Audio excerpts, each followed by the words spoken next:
Hello guys, आप कैसे हैं। आई होप कि आप लोग भी मस्त होंगे, जानदार होंगे, शानदार होंगे। दोस्तों, इसी ज़बरदस्त एनर्जी के साथ हम लोग अपने टॉपिक को कूज करते हैं। तो हमारा टॉपिक जो रहेगा वो क्लास 8 का सेकंड चैप्टर रहेगा और उस चैप्टर का नाम है एक चर वाले रैखिक समीकरण।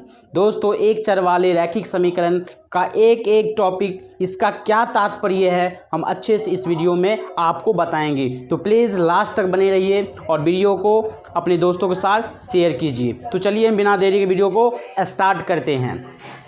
दोस्तों, ये जो है एक चर वाले रैखिक समीकरण, इसका क्या, इसको हम लोग जो कहते हैं इंग्लिश में, इसको कहते हैं linear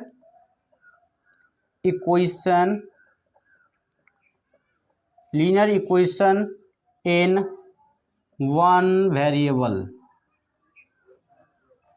linear equation in one variable.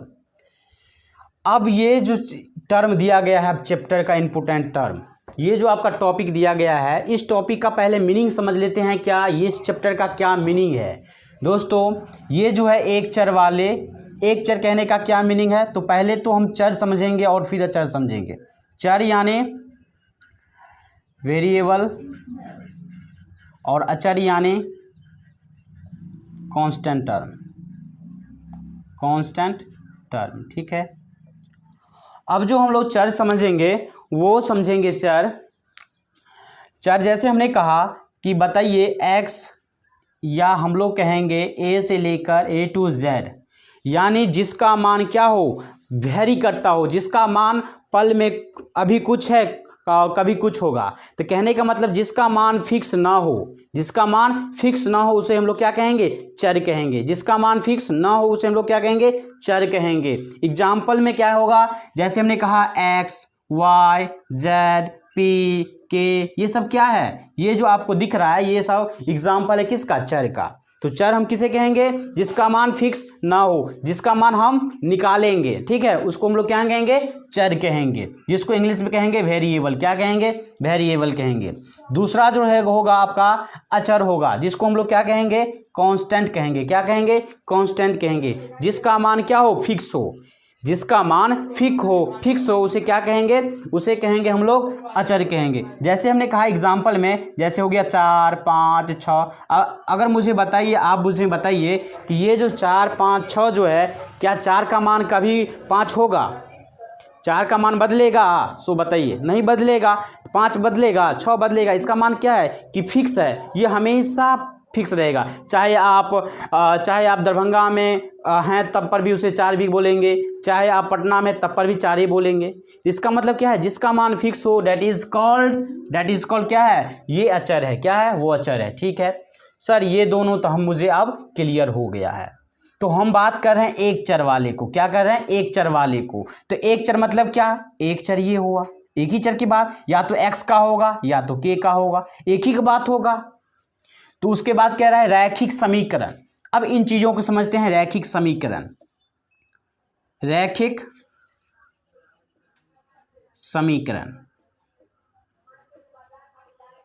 जिसको कहते हैं लीनियर इक्वेशन। क्या कहते हैं, लीनियर इक्वेशन। दोस्तों, ये जो है लीनियर इक्वेशन, जिसको रैखिक समीकरण कहते हो, यहाँ से हम लोग पहले समझेंगे कि रैखिक क्या होता है। What is the meaning of रैखिक समीकरण। ये जो रैखिक समीकरण है दोस्तों, तो ये हम उसे कहते हैं जब हम x का घात या किसी भी चर का घात 1 हो, चर का घात क्या हो, 1 हो, उसे हम लोग क्या कहेंगे, रैखिक कहेंगे। क्या कहेंगे, रैखिक किसे कहेंगे, चर का घात 1 हो, उसे हम लोग कहेंगे रैखिक समीकरण। जैसे चर कहें तो x का घात क्या होगा, 1। जैसे हमने x + 5, ये क्या है, ये क्या है, ये क्या है, ये आपका चर है। x क्या है, चर है, इसका पावर 1 होगा। क्या होगा, 1। उसमें हम 5 क्या क्या अचर ऐड कर दिए, चाहे तो घटा भी सकते हैं। ठीक है, तो ये हमने चर को और रैखिक समीकरण को अच्छे से समझ लिया है। अब यहाँ पर क्वेश्चन कह रहा है समीकरण। दोस्तों, समीकरण क्या होता है, तो इससे पहले आपको मैं अच्छे से बता दूं कि पहले व्यंजक क्या होता है और फिर पद क्या होता है। इन दोनों बातों को आप अच्छे से समझ गए तो आपको समीकरण को समझने में किसी प्रकार का दिक्कत नहीं होगा। तो मुझे दोस्तों बताइए कि हम दूसरा एग्जाम्पल लेकर आपको बताएंगे। जैसे हमने कहा कि x के पावर क्या होना चाहिए 1, जो आपको दिखेगा नहीं, क्या है, जो दिखेगा नहीं। जैसे हमने कहा कि x + 5 बताओ, क्या इसमें है, रैखिक समीकरण है? तो यस सर, रैखिक तो है। समीकरण के बारे में अब हम जानेंगे, उससे पहले आपको दो बात आपको अच्छे समझ लेना है, तब आप क्या समझेंगे, समीकरण को भली भांति आप समझ पाएंगे। तो दोस्तों हम बात करते हैं पद को, जिसको इंग्लिश में कहते हैं टर्म, और दूसरा बात करेंगे हम लोग व्यंजक के बारे में, व्यंजक के बारे में, जिसको हम लोग एक्सप्रेशन कहते हैं, एक्सप्रेशन कहते हैं, एक्सप्रेशन कहते हैं। ठीक है दोस्तों, पद जो कहते हैं ये चर और अचर के क्या होता है, गुना।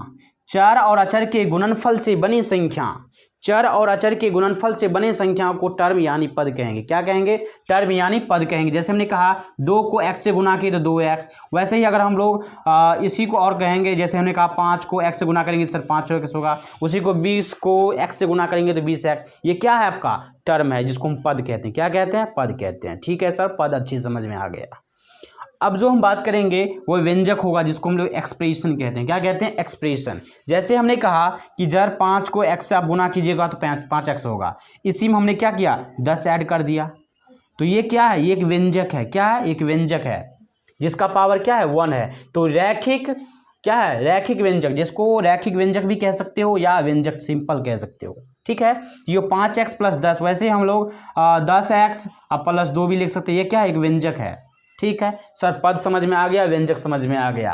अब हम समझेंगे रैखिक समीकरण क्या होता है, जिसको हमने रैखिक आपको बता दिया कि x का पावर क्या होना चाहिए, 1 होना चाहिए, उसको हम लोग रैखिक कहेंगे। समीकरण किसको कहेंगे, जब दो व्यंजकों, जैसे हमने कहा एक व्यंजक सर ये है, इसके बीच में हमने इक्वल लगाया, फिर हमने कहा कि 5x + 2 बताइए, ये जो है हमने कहा एक व्यंजक दूसरा व्यंजक ये है। जब एक व्यंजक और दूसरे व्यंजक के बीच बराबर का चिन्ह लगा हो, हमने क्या कहा, फिर से सुनिए, जब एक व्यंजक और दूसरे व्यंजक के बीच बराबर का चिन्ह लगा हो, तब हम लोग कहेंगे कि वह इक्वेशन है, वह समीकरण है। ठीक है, वो जो समीकरण है आपका, एक व्यंजक और दूसरा अव्यंजक, जब दो व्यंजकों के बीच बराबर का सिंबल लगा रहे, बराबर का चिन्ह लगा रहे, डैट मीन्स क्या है, वो आपका क्या हो जाएगा, वो एक समीकरण हो जाएगा। क्लियर है चीजें, ठीक है। तो यहाँ से हमने अच्छे से समझ लिया कि सर ये समीकरण है, वो कौन सा समीकरण है, रैखिक समीकरण है। और कौन रैखिक समीकरण मतलब क्या, x के पावर 1 होना चाहिए, तो x पावर 1 है, तो एक चर एगो चर है, सही है सर। रैखिक समीकरण तो x पावर 1 है, समीकरण सर, समीकरण तो ये हो गया एग्जाम्पल क्या उसका। जैसे हमने कहा कि 2x + 5 = 2x + 7, ये क्या है, एक चर वाले रैखिक समीकरण का सीधा साधा उदाहरण हो गया।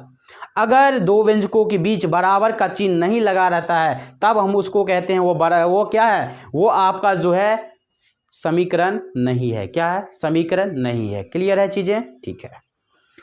तो हमने यहाँ से समझा कि चैप्टर का क्या मतलब है, क्या मीनिंग है, linear equation in one variable का क्या मीनिंग है। तो दोस्तों हमने आपको अच्छे से समझा लिया। अगर यहाँ तक आपको बेसिक से और अच्छे समझ में आया तो हमारे चैनल को सब्सक्राइब कर लीजिए, ताकि अगला चैप्टर के जो प्रश्नावली बनने वाला है वो आपको अच्छे समझ में आ जाए। अगर आपको अच्छे से समझ में आया तो हमारे चैनल को फिर से कहेंगे सब्सक्राइब कर लीजिए और अपने दोस्तों के साथ फैलाइए इस वीडियो को, ताकि जिन व्यक्तियों को या जिन बच्चों को इस वीडियो का ज़रूरत है वो इसका लाभ उठा सके। तो तब तक के लिए खुश रहिए, मस्त रहिए। जय हिंद, जय भारत दोस्तों।